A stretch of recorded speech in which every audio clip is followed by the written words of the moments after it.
She comes from a very small shtetl, which we actually visited in the Yiddish Book Center literature 10 years ago this summer. We visited Zhytomyr, and we also visited my mother's shtetl called Topori. If you read Everything is Illuminated, Jonathan Foer's book, the feeling of discovering Topori was like the hero of that book going back and finding his roots in this very remote little village that I couldn't find on the internet, but our guide said, we'll find it, and we stumbled on it, and it was quite magical to be there. Probably hadn't changed much from the day my mother left it. We pulled into that town about 10 o'clock in the morning, and there were no paved roads. It was all dirt roads, and a lot of animals kind of milling around in the roads, and a small market area with women in babushkas sitting there selling their wares in very modest amounts.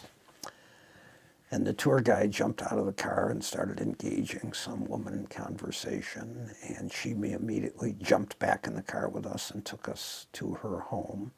Her husband was a high school history teacher, and we spent the morning with them in their home, and they spoke no English, we spoke no Ukrainian, but the guide was an intermediary.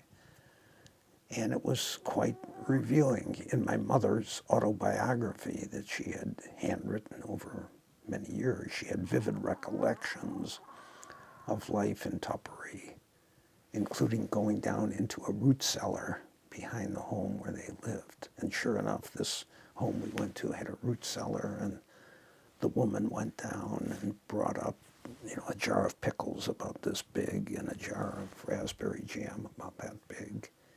And we were eating pickles and raspberry jam at 10:30 in the morning, and of course had to have the obligatory shot of vodka. We were forewarned, if people offer you something, it's polite to accept it. So I was drinking vodka and eating pickles early in the morning.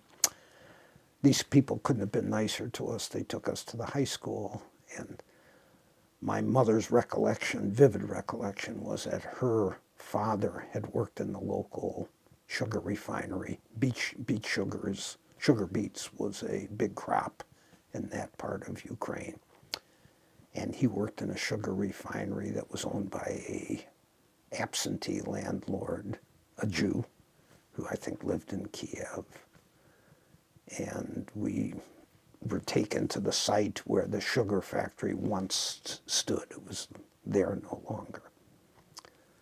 But there was a little historical museum in the high school, a small room that showed pictures of the sugar factory where my grandfather had worked.